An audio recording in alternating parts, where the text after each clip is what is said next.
Developing right now, we're seeing growing pressure on the federal government to make a decision on Colorado's marijuana law. A United Nations drug agency is saying that Amendment 64, which legalized recreational use of marijuana, as you know, violates international drug treaties.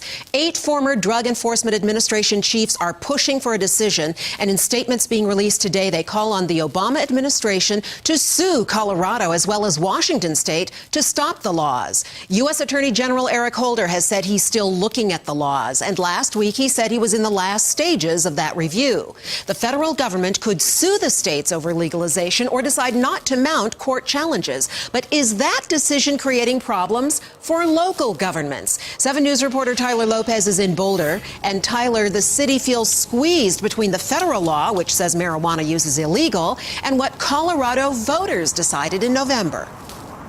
Right, Bertha, and the squeeze is even more intense here in Boulder, where medical marijuana shops generated an incredible $200 million in sales last year and brought the city more than $750,000 in sales and use taxes. As for Amendment 64, Boulder County was #1 in the greater Denver area, with 66% of the voters here voting in favor of that. Those are some of the reasons the city wants to take this issue up tonight, where a moratorium or a ban is still possible. In fact, that's the position of city staff. They've told city council, just wait.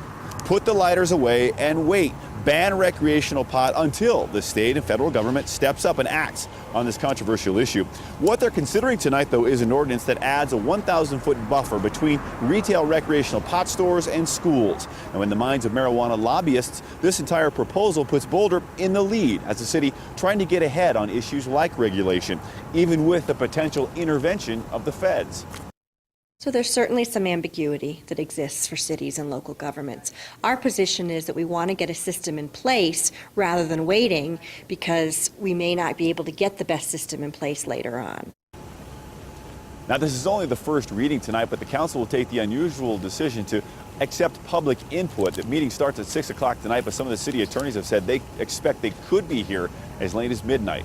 Live in Boulder, Tyler Lopez, 7 News. Thanks, Tyler. Also happening today, local district attorneys are pushing to get DNA from people convicted of misdemeanors. They're going to gather at Denver's crime lab in a few hours to unveil new legislation. Right now, DNA from accused felons is entered into a database where it's compared with other DNA samples. It's been credited with solving cold cases and stopping repeat offenders.